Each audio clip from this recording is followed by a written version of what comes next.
All right. I'd like to start this off by welcoming to the show Mr. Colin Thompson. How you doing, Colin? I'm doing great here, Shanghai, China. It is 7 a.m. and I'm matching your vibe for I just opened a bottle of beer. There you So go. I loved your the way you did that because I guess you watched a couple things I did. You saw me that I sip on some things here and there. So you were like, hey, I'll have a beer while we're doing this.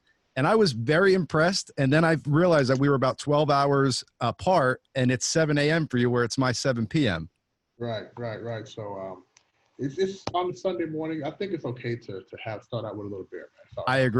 I agree. So you just mentioned something briefly that you are in Shanghai, China, right?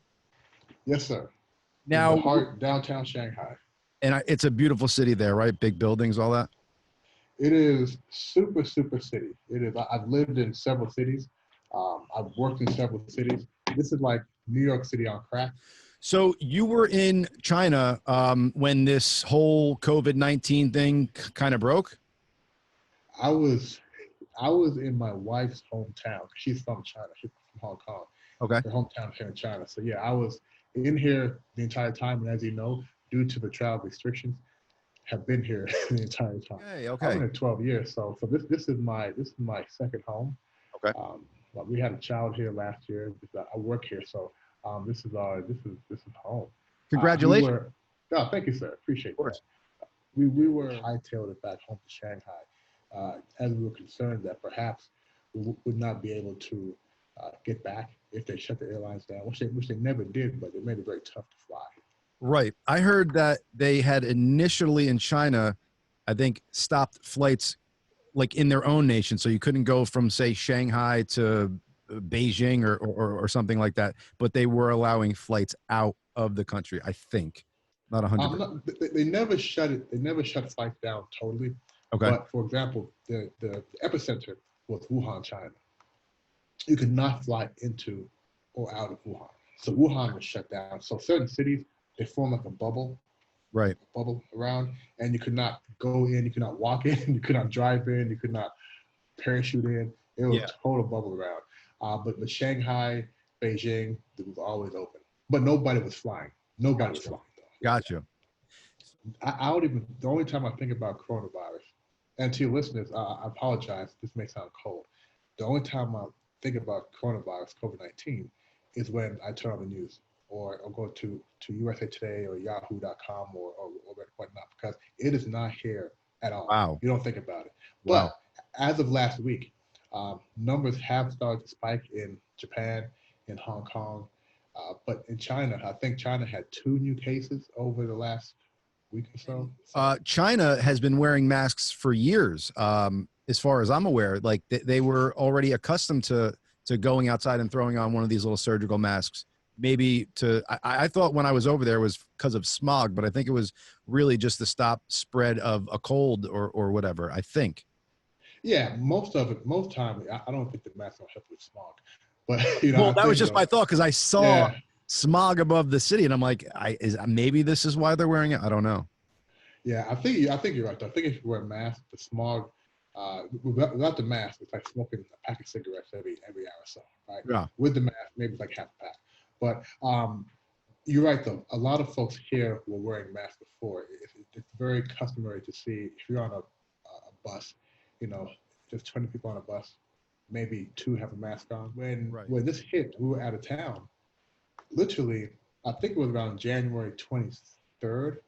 They said something is happening in Wuhan. If you've been to Wuhan, go to a doctor. If you're in Wuhan, stay. If you're not in Wuhan, don't go to Wuhan. Right. And the next day they said, wear a mask. And everybody had a mask next day. I mean, don't ask me how they found them, but everybody had a mask. Because I know it's communism over there, so they could kind of make up their own rules. Was it wear a mask or you're getting arrested, or was it just a suggestive thing? Yeah, that's a very loaded question because, yes, it's a communist country. I think it's more of a communist capitalist country. Okay. Because it's very open here. Now, but one thing is the government, you do see the power of the government. So when they say wear a mask or we recommend you to wear a mask, everybody has a mask on. Right. So if one condominium, which has about, let's say, 10 buildings, had 4 different entry points. Now they have one. And in that one entry point, to come in, this is during the lockdown, to Right. come in, you had to have a mask on, take a temperature, you had to have a card saying you lived there, because Wow. if you didn't live there, you can't go in. Sure. So the whole thing about enforcing the new regulations, that was from the local government all the way up to the higher government. So it was very, when they said 2 things, wear a mask and stay inside, it was like a ghost town. Right. It's like a big debate over here. If you wear a mask, apparently you're a Democrat. If you don't, you're a Republican. Apparently, I wear a mask, and I'm neither. I'm really independent, so I just do it for the better. Hey, listen, if I have it and I could possibly spread it to somebody else, and me wearing a mask could possibly help, maybe 100% it doesn't, but I'm gonna do it. Why not? If it could help, why would I not? I just is my point of view. You see the differences between our government, and I like when you said that. Because I said communist China, and you said, well, it's kind of communist capitalism or capitalism communist. And when you said that to me, it actually made like a lot of sense to me. It's not just about communism. They're also about getting that. Yeah. So where do you see like again, without getting too crazy, like the differences between our governments? Like, so do you think China is right on some things? America's right on some things? There should be middle ground met somewhere. Absolutely. I think if you look at, I do think that when it comes to governments, a lot of governments have to do what they're doing for certain reasons. So I think that the Chinese government, the American government, the Canadian government, they're all doing things that are good, and they're all doing things that are not so good. Right. So, but that's just the nature of it. My wife is well, I'm not going to say what she is on here, but she disagrees with a lot of things that take place here. Now, her view is based on her experience, and the experience of somebody who's Chinese with the government versus somebody who's a foreigner is very different. Yeah. Yeah, very different. So she's not so big on certain things that take place here. I like it because I feel very free here. I was just The majority of the police here don't carry guns, Mm. and that's due to the fact that citizens, it's illegal for a citizen to own a gun. If you get caught with a gun, that's it. You're in jail forever. That's it. Wow. You're in jail forever. If you were a riot or protest in Yeah. China, you'll never know about it. Ah, Okay, you'll never ever know about it. You'll news never see won't it be on covering TV. it. You'll never see it. So it takes place, but it doesn't happen in the big cities because people know better. Because if you get caught, it's illegal to do, first of all, to Right. protest. The difference between Hong Kong and China, and now you're seeing a lot of news about what's happening in Hong Kong from Yeah. China because of the handover. So, the concern is, as you mentioned, Hong Kong is a little different. The concern is that goes away, and Hong Kong becomes just another Chinese city. So here's a fact that I heard about you that kind of blows my mind, and I'm wondering how you're going to be able to continue this on through your life, because I hear that every birthday so every year you turn on your birthday, so you turn 47 this year, and you ran 47 miles for 47 years that you've been alive. Am I correct in that? I will be doing that in a few weeks. Yes. Sir. Oh, okay. Yes, yeah. But so last year you ran 46 miles for your 46th year. Last year I was supposed to, but I was injured.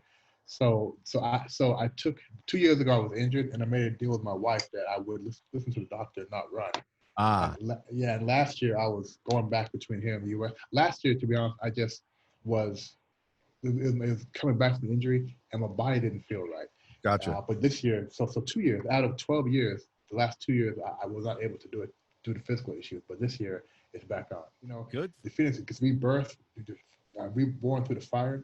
I think the beat down I get from this just makes me feel like I'm not a punk.